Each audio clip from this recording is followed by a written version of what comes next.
Generation of computer की पीढ़ियाँ first generation 1946 से 56, कहीं कहीं 42 से 54 भी मिलता है, लेकिन मोटा मोटा आप ये याद रखिएगा। फर्स्ट जनरेशन 46 से 56 10 साल ये हो गया, और सेकेंड जनरेशन 56 से 64, कहीं कहीं 55 से 63 भी मिलता है। तो सेकेंड जनरेशन 56 से 64 ऐसे 10-10 साल का अंतर लेके चले जाइए ना, 56 10 66 एक तरीके से। और फिर थर्ड जनरेशन 65 से 75 10 साल हो गया। और फिर फोर्थ जनरेशन 76 से 90, ये 14 साल हो गया। और फिर फिफ्थ जनरेशन 1990 से अब तक, ये याद रखिएगा केवल फिफ्थ जनरेशन 1990 से अब तक। तो 10-10 साल का गैप लगेगा।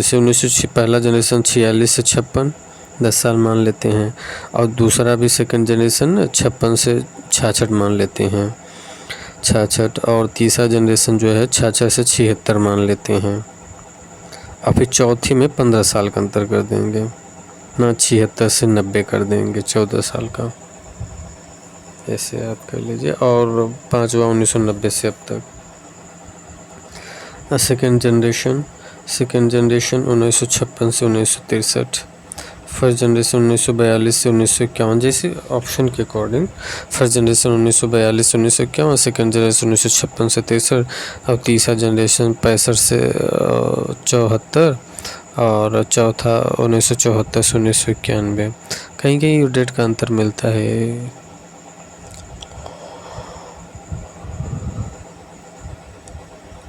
प्रथम पीढ़ी 1942-1955, निर्वात नली वैक्यूम ट्यूब का प्रयोग किया गया। प्रथम पीढ़ी में ना वैक्यूम ट्यूब निर्वात नली का प्रयोग किया गया, और डाटा सुरक्षित रखने के लिए पंच कार्ड का प्रयोग किया गया। डाटा सुरक्षित मतलब एक तरीके की मेमोरी हो गया। डाटा सुरक्षित रखने के लिए पंच कार्ड का प्रयोग किया गया, एक तरीके की मेमोरी हो गया पंच कार्ड। और पंच कार्ड जो इन्वेंट किया था ना, इसका इन्वेंशन जोसेफ जैक्वार्ड ने किया था। पंच कार्ड का जो आविष्कार किया था किसने? जोसेफ जैक्वार्ड ने किया था।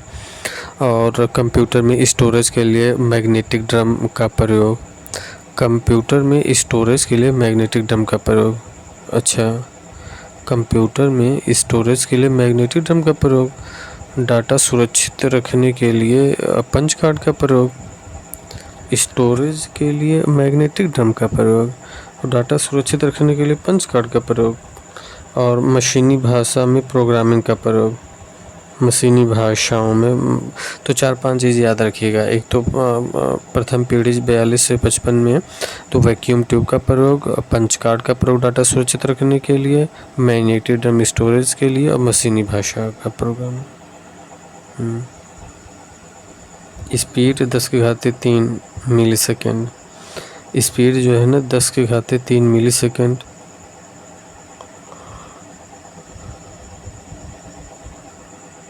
Speed 10⁻³ millisecond, 1/1000। Speed 10⁻³ millisecond, 1/1000। इनकी कार्य करने की गति बहुत ही कम थी, अविश्वसनीय थी, बहुत अधिक जगह घेरने वाले थे, बहुत अधिक ऊर्जा खपत करने वाले थे, बिना एयर कंडीशनर के चलाना असंभव था, मतलब गर्मी बहुत ज़्यादा फेंकते थे।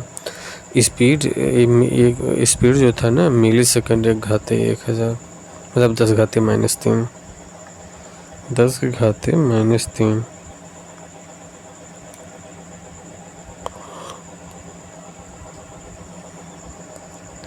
नॉन पोर्टेबल था ये। इनमें बैच ऑपरेटिंग सिस्टम का प्रयोग किया गया, इनमें बैच ऑपरेटिंग सिस्टम का प्रयोग किया गया।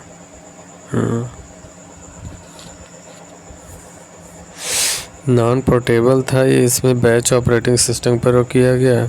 और इसमें ENIAC, EDVAC, EDSAC, UNIVAC, first IBM 360, IBM 65 mark 1, सेक IBM 701। तो पहली पीढ़ी में जो प्रयोग किया गया ना ये नॉन पोर्टेबल था, ये इसमें बैच ऑपरेटिंग सिस्टम प्रयोग किया गया था। कौन सा ऑपरेटिंग सिस्टम था? Batch operating system. और इसमें जो कंप्यूटर प्रयोग किया गया ENIAC, EDVAC, EDSAC, UNIVAC, IBM 650, mark 1, सेक IBM 701। सेकेंड जनरेशन दूसरी पीढ़ी का 1956 से 1964। दूसरी पीढ़ी जो था 1956 से 1964। वैक्यूम ट्यूब की जगह ट्रांजिस्टर का प्रयोग होने लगा। ट्रांजिस्टर का आविष्कार जो किया था वो विलियम शोकले ने किया था 1947 में अमेरिका में। और डाटा सुरक्षित स्टोर करने के लिए चुंबकीय टेप और डिस्क का प्रयोग किया गया। डाटा सुरक्षित स्टोर करने के लिए चुंबकीय टेप और डिस्क का प्रयोग किया गया। डाटा सुरक्षित करने के लिए चुंबकीय टेप और डिस्क का प्रयोग। स्पीड जो था 10⁻⁻⁶ माइक्रोसेकेंड। 10⁻⁻⁶ माइक्रोसेकेंड स्पीड इसका 10⁻⁻⁶ माइक्रोसेकेंड। इसमें कार्य करने के लिए असेंबली भाषा का प्रयोग होता था जो कि मशीनी भाषा की तुलना में आसान थी।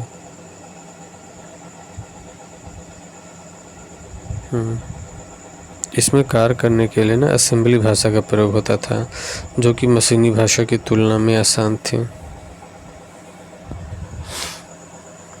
बैच ऑपरेटिंग सिस्टम जो था मल्टी प्रोग्रामिंग ऑपरेटिंग सिस्टम का प्रयोग। इसमें कार्य करने के लिए असेंबली भाषा का प्रयोग होता था दूसरे जनरेशन में जो कि मशीनी भाषा की तुलना में आसान थी। मैग्नेटिक ड्रम की जगह मैग्नेटिक कोर मेमोरी का प्रयोग किया गया। इसमें जो था मैग्नेटिक ड्रम की जगह मैग्नेटिक कोर मेमोरी का प्रयोग किया गया।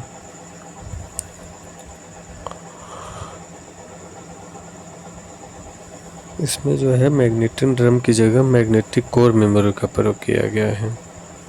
द्वितीय जनरेशन में मैग्नेटिक ड्रम की जगह मैग्नेटिक कोर मेमोरी का प्रयोग किया गया। मैग्नेटिक ड्रम की जगह मैग्नेटिक कोर मेमोरी का प्रयोग। यह प्रथम पीढ़ी के कंप्यूटर की तुलना में अधिक भरोसेमंद है। आकार में छोटे हैं। लाइट की खपत है कम वजन है। लाइट खपत कम है, वजन कम है, अधिक गति है। यह प्रथम पीढ़ी के कंप्यूटर की तुलना में अधिक भरोसेमंद है। द्वितीय पीढ़ी का आकार में छोटा है, लाइट की खपत कम करता है, कम वजन है, अधिक गति है। इस पीढ़ी में निर्मित कंप्यूटर मुख्यतः एटलस, द्वितीय में एटलस आ जाता है, हनीवेल 400 आता है, ऐसा पूछा गया है। एटलस हनीवेल द्वितीय पीढ़ी के हैं, सब पूछा गया है। CDC 1604, 3600, IBM 7000, IBM 7000, UNIVAC 1108, UNIVAC 1108, 1107, IBM 700, IBM 700, IBM 1620, IBM 1620, IBM 7094 और 7090 और VAC वैक 1108 आदि थे। एटलस द्वितीय पीढ़ी का था। सेकेंड जनरेशन में ये सब ट्रांजिस्टर कंप्यूटर, ये सब देखिए ट्रांजिस्टर ऐसे ही है। ये सब ट्रांजिस्टर कैसे प्रयोग किया गया, ये सब ट्रांजिस्टर हैं। थर्ड जनरेशन पीढ़ी जो है तीसरा जनरेशन पीढ़ी 1965 से 1975। ट्रांजिस्टर के स्थान पर IC चिप का प्रयोग किया गया। तीसरी पीढ़ी में ट्रांजिस्टर के स्थान पर IC चिप का प्रयोग किया गया। और IC जो था इंटीग्रेटेड सर्किट आविष्कार जैक केल्विन ने किया था 1958 में। ट्रांजिस्टर के स्थान पे IC चिप का प्रयोग किया गया। ट्रांजिस्टर के स्थान पर IC चिप का प्रयोग किया गया।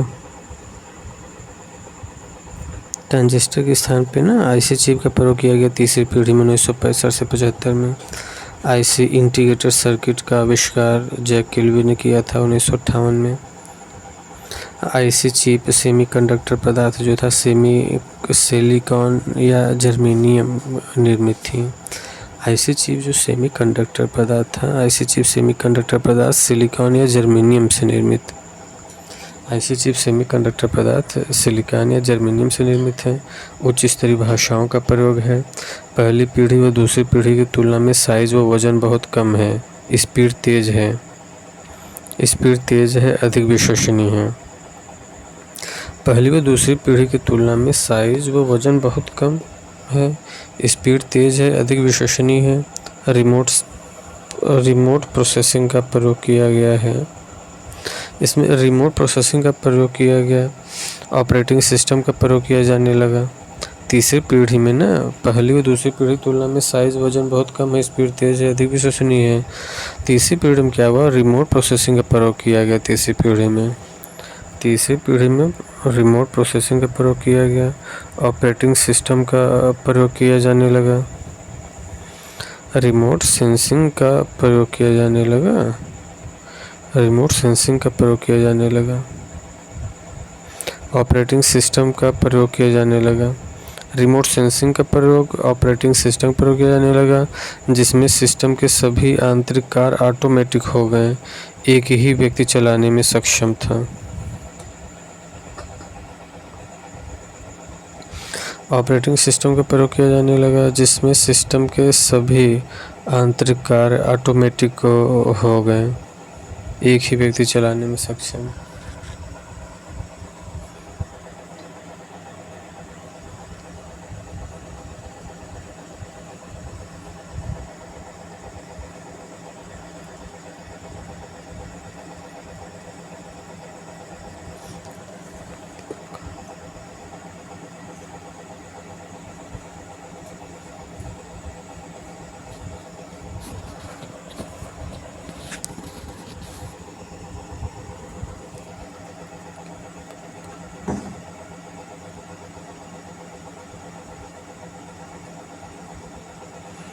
Memory magnetic disk, memory magnetic disk का प्रयोग किया गया। स्पीड 10⁻⁻⁹ नैनोसेकंड किया गया।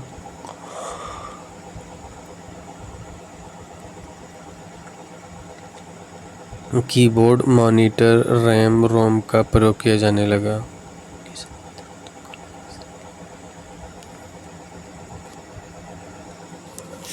कीबोर्ड, मॉनिटर, रैम, रोम का प्रयोग होने लगा। कीबोर्ड, मॉनिटर, रैम, रोम का प्रयोग होने लगा। मिनी कंप्यूटर ऑपरेटिंग सिस्टम, इसमें जो तीसरी पीढ़ी का था ना, मिनी कंप्यूटर प्रयोग होने लगा, ऑपरेटिंग सिस्टम का प्रयोग होने लगा, कीबोर्ड, मॉनिटर, रोम, रैम, ये सब प्रयोग होने लगा। तीसरी पीढ़ी में स्पीड 10⁻⁻⁹ हो गया, कीबोर्ड, मॉनिटर, रैम, रोम का प्रयोग होने लगा, मिनी कंप्यूटर ऑपरेटिंग सिस्टम प्रयोग होने लगा। ये सब तीसरी पीढ़ी का है ना। तीसरी पीढ़ी में 1965-75 में आईसी चिप प्रयोग होने लगा। किल्बी ने किया 1958 में सिलिकॉन जर्मेनियम से बना उच्च स्तरीय भाषा का प्रयोग। तीसरी पीढ़ी में ही उच्च स्तरीय भाषा का प्रयोग होने लगा। पहली दूसरी पीढ़ी तुलना में ज़्यादा स्पीड हो गया, अति विश्वसनीय हो गया। रिमोट प्रोसेसिंग का प्रयोग किया जाने लगा। ऑपरेटिंग सिस्टम प्रयोग किया जाने लगा, जिसमें सिस्टम के सभी आंतरिक कार्य ऑटोमेटिक हो गए, एक ही व्यक्ति चलाने में सक्षम था। Operating system, real time operating system. ये मेमोरी मैग्नेटिक डिस्क का प्रयोग होने लगा। मेमोरी मैग्नेटिक डिस्क का प्रयोग होने लगा। स्पीड 10⁻⁹ नैनोसेकंड हो गया। स्पीड 10⁻⁹ नैनोसेकंड हो गया। स्पीड 10⁻⁹ नैनोसेकंड हो गया। कीबोर्ड, मॉनिटर, रैम, रोम का प्रयोग होने लगा।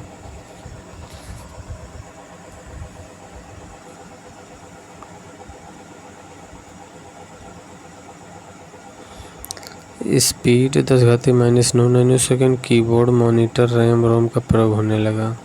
कीबोर्ड का प्रयोग, मॉनिटर, रैम, रोम का प्रयोग होने लगा। कंप्यूटर की पीढ़ियाँ, ये हैंड रिटन नोट्स है, इसे देख लीजिए। वही चीज़ है, बस हाथ से बनाया गया है ये नोट्स।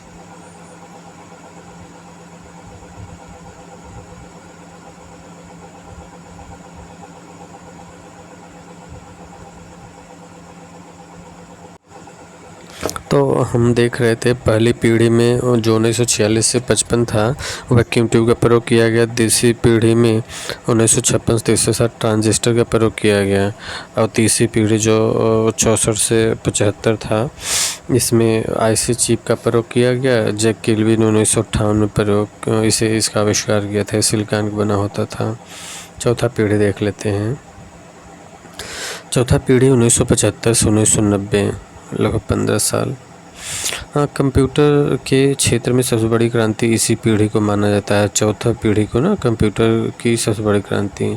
आकार में बड़ी कमी हो गई, अधिक प्रभावशाली हो गया, विश्वसनीय, अद्भुत, गतिमान हो गया, अधिक मेमोरी क्षमता हो गई, एसी की आवश्यकता ख़त्म हो गया। मैक्रो कंप्यूटर, पर्सनल कंप्यूटर इसी में आ गया। मैक्रो कंप्यूटर, पर्सनल कंप्यूटर इसी 4th जनरेशन में आया। इसका स्पीड पिको सेकंड में, 1 पिको सेकंड बराबर 10⁻⁻12 सेकंड। 1 पिको सेकंड में 10⁻⁻12 सेकंड।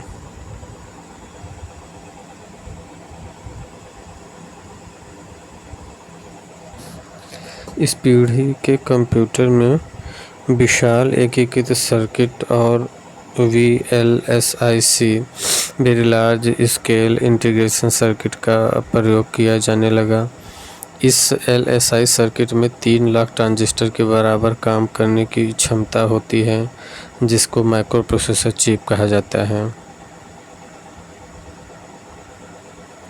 इस पीढ़ी के कंप्यूटर में विशाल एकीकृत circuit LSI, large scale integrated और VLSIC।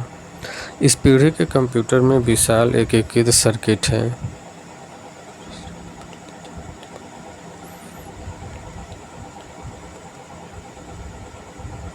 इस पीढ़ी के कंप्यूटर में विशाल एकीकृत circuit LSI, large scale integrated और VLSIC very large scale integration circuit का प्रयोग किया जाने लगा। इस पीढ़ी के कंप्यूटर में विशाल एकीकृत LSI, लार्ज स्केल इंटीग्रेटेड और VLSIC very large scale integration circuit का प्रयोग किया जाने लगा। इस पीढ़ी के कंप्यूटर में विशाल एकीकृत circuit LSI, large scale integrated का मतलब इस पीढ़ी में, चौथी पीढ़ी में LSI और VLSIC का प्रयोग किया जाने लगा। LSI का मतलब लार्ज स्केल इंटीग्रेटेड और VLSIC very large scale integration circuit का प्रयोग किया जाने लगा। इस LSI सर्किट में 3 लाख ट्रांजिस्टर के बराबर काम करने की क्षमता होती है LSI में, जिसको माइक्रो प्रोसेसर चिप कहा जाता है। किससे? LSI को ना माइक्रो प्रोसेसर चिप कहा जाता है। इस LSI सर्किट में 3 लाख ट्रांजिस्टर के बराबर काम करने की क्षमता होती है, जिसको माइक्रो प्रोसेसर चिप कहा जाता है। माइक्रो प्रोसेसर व सेमीकंडक्टर मेमोरी का प्रयोग। माइक्रो प्रोसेसर व सेमीकंडक्टर मेमोरी का प्रयोग। C और C++ SQL भाषाओं का प्रयोग, जैसे हाई लेवल लैंग्वेज। C और C++ SQL भाषाओं का प्रयोग, जैसे हाई लेवल लैंग्वेज। C और C++ SQL भाषाओं का प्रयोग, जैसे हाई लेवल लैंग्वेज। इसमें जो 4th जनरेशन था ना, इसमें C का प्रयोग किया जाने लगा, C++ का SQL भाषाओं का प्रयोग किया जाने लगा, जो हाई लेवल लैंग्वेज है। C++ SQL सब हाई लेवल लैंग्वेज है, इसका प्रयोग किया जाने लगा। और इंटरनेट का विकास हो गया चौथी पीढ़ी में। लैन, मैन, वैन, window OS operating system, DOS का प्रयोग होने लगा। GUI graphical user interface, Apple OS इन सब का प्रयोग किया जाने लगा, इसीलिए इसे क्रांति का काल बनने लगा। चौथा पीढ़ी क्रांति का काल था एक तरीके से। और इसी समय लैन मतलब local area network, MAN metropolitan area network, वैन wide area network. 5th generation, 5वीं पीढ़ी का जो है कंप्यूटर 1990 से अब तक। 5th जनरेशन, 5वीं पीढ़ी 1990 से अब तक। इन कंप्यूटर में VLSIC और ULSIC एंड AI का प्रयोग किया जाने लगा। 5वीं जनरेशन में VLSIC और ULSIC और AI तकनीक का प्रयोग किया जाने लगा 5वीं जनरेशन में 1990 से। आर्टिफिशियल इंटेलिजेंस की सुविधा होने के कारण इसमें निर्णय लेने की क्षमता स्वयं होती है। आर्टिफिशियल इंटेलिजेंस की सुविधा होने के कारण इसमें निर्णय लेने की क्षमता स्वयं होती है 5वीं जनरेशन में। स्टोरेज क्षमता अधिक होता है 5वीं जनरेशन में। मेमोरी ऑप्टिकल डिस्क होता है। मेमोरी ऑप्टिकल डिस्क के रूप में था। 5वीं पीढ़ी में मेमोरी जो था ना ऑप्टिकल डिस्क के रूप में था। उच्च स्तरीय भाषा का प्रयोग जो किया गया 5वीं पीढ़ी में C++, ASP, नेट, जावा, पाइथन आदि का प्रयोग किया गया। ये जावा पाइथन प्रयोग AI में भी किया जाता है, ध्यान दीजिएगा। 5वीं पीढ़ी में AI का खोज तो हो ही गया, तो AI का आविष्कार 5वीं पीढ़ी में हो गया था। इसीलिए देखिए, क्योंकि जावा पाइथन का प्रयोग किया जाने लगा 5वीं पीढ़ी में। उच्च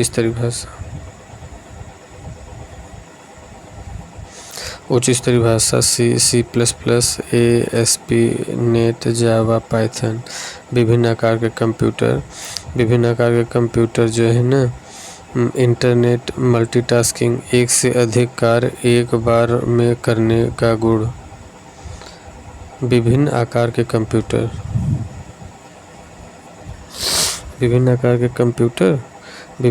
कंप्यूटर इसी समय आ गए। 5वीं पीढ़ी में विभिन्न आकार के कंप्यूटर आ गए। इंटरनेट मल्टीटास्किंग मतलब एक से अधिक कार्य एक बार में करने का गुण आ गया, मल्टीटास्किंग। मल्टीमीडिया इसी समय 5वीं पीढ़ी में आ गया। 5वीं पीढ़ी में इंटरनेट आ गया, मल्टीमीडिया आ गया, विभिन्न आकार कंप्यूटर आ गए, हाई लेवल लैंग्वेज आ गया, मेमोरी ऑप्टिकल डिस्क आ गया, मल्टीमीडिया आ गया जिसमें sound, graphics, text, portable PC, desktop PC, uses of new application, ये सब आ गए। डेस्कटॉप, लैपटॉप, नोटबुक, अल्ट्राबुक, ये सब आ गए इसी में 5वीं पीढ़ी में। इस पीढ़ी में मुख्य रूप से भारत में निर्मित परम सुपर कंप्यूटर शामिल हैं। ये 5वीं पीढ़ी में ना भारत में निर्मित परम सुपर कंप्यूटर इसी पीढ़ी में आया। परम 8000 1991, ये 5वीं पीढ़ी चल रहा था। परम 8000 1991।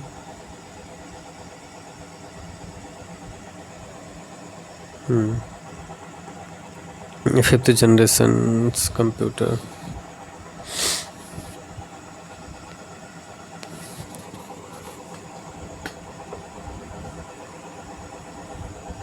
Language of generation. Fifth generation computer, machine code language, electric wired. Languages of generation. First generation computer, machine code language, electric wired board language.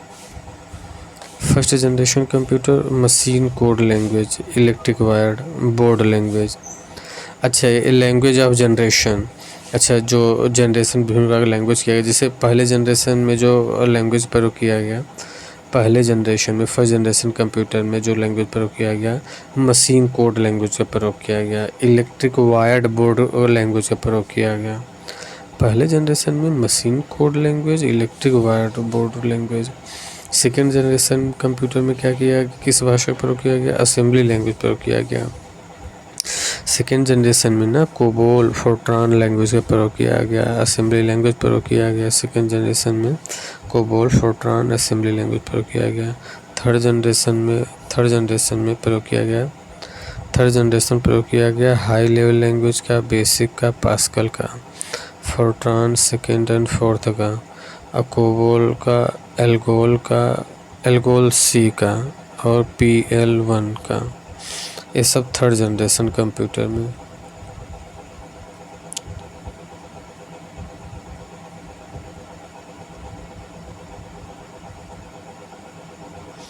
Third generation computer जो है हाई लेवल लैंग्वेज है। थर्ड जनरेशन कंप्यूटर में high level language, इसमें basic, pascal, Fortran second and fourth, COBOL, ALGOL C, PL1 etcetera, ये सब third generation में। Third generation में high level language प्रयोग किया जाने लगा। पहली बार हाई लेवल लैंग्वेज प्रयोग थर्ड जनरेशन में। अब थर्ड जनरेशन में basic language, pascal language, Fortran language, second and fourth, COBOL language, ALGOL language, ये सब प्रयोग किया जाने लगा। ये सब थर्ड जनरेशन में। और फोर्थ जनरेशन में तो क्रांति ही आ गई। क्रांति का काल कहता है कंप्यूटर के क्षेत्र में। पाइथन आ गया, सी आ गया, C++ आ गया, डी बेस आ गया, पाइथन आ गया, सी हैश आ गया, जावा आ गया, जावा स्क्रिप्ट आ गया, रस्ट आ गया, कोटलिन आ गया, SQL etc।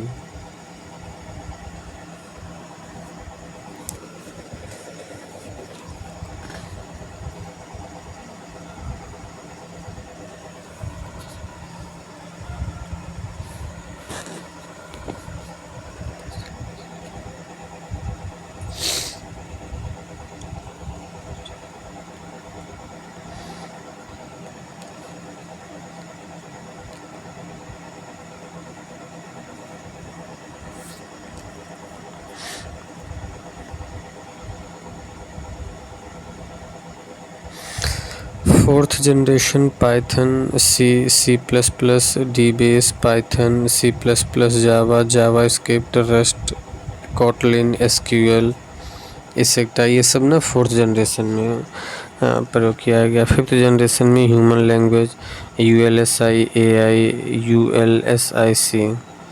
फिफ्थ जनरेशन का प्रयोग ह्यूमन लैंग्वेज, फिफ्थ जनरेशन में ह्यूमन लैंग्वेज प्रयोग किया गया। ULSI का प्रयोग किया गया, AI का प्रयोग किया गया, ULSIC का प्रयोग किया गया।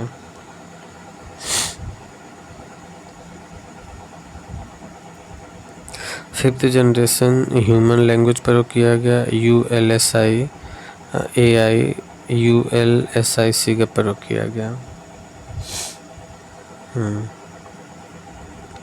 Fifth generation human language, ULSI, AI और ULSI का प्रयोग किया गया। फिफ्थ जनरेशन में ULSIC का प्रयोग किया गया।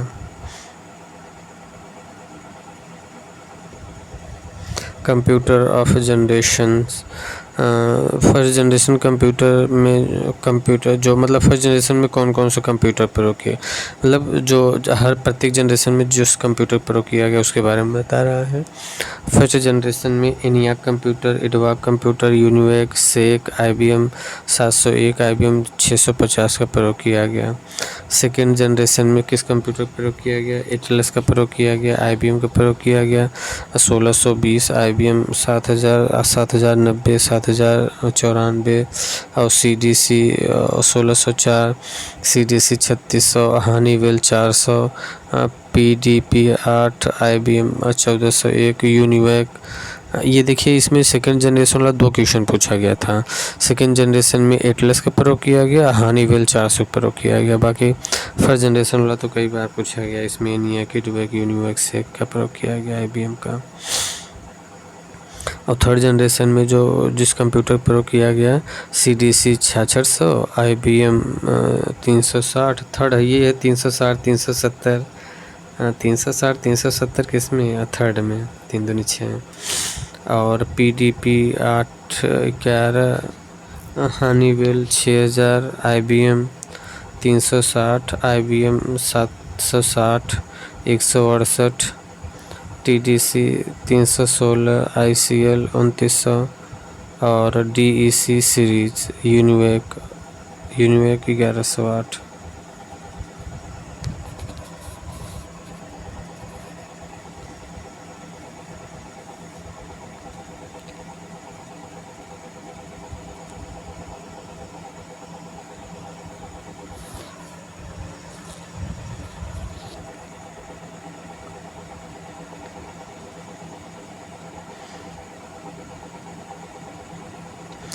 Third generation computer CDC 6600, IBM 370, 360। Fourth generation computer DEC, fourth generation computer DEC 10 star 1000, IBM 4341, pope 11, Apple 12, Apple 11 नहीं, एप्पल सेकेंड है, और वैक्स 9000, करे 10 MP। फोर्थ जनरेशन में जो है एप्पल, फोर्थ जनरेशन में एप्पल सेकेंड, करे 1, ये सब फोर्थ जनरेशन में आया ना,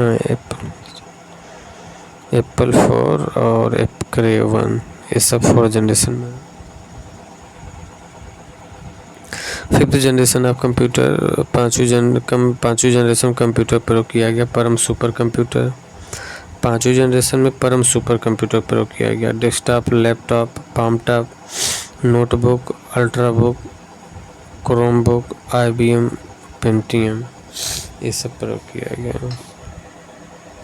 5th generation of computer, computer का 5वां जनरेशन जो है ना, परम सुपर कंप्यूटर प्रयोग किया गया। डेस्कटॉप प्रयोग किया गया, laptop, palmtop, notebook, ultrabook, Chromebook और IBM पेंटियम, ये 5 जनरेशन का प्रयोग किया। 5वीं जनरेशन में परम सुपर कंप्यूटर प्रयोग desktop, laptop, palmtop, notebook, ultrabook, Chromebook और IBM पेंटियम का प्रयोग किया गया।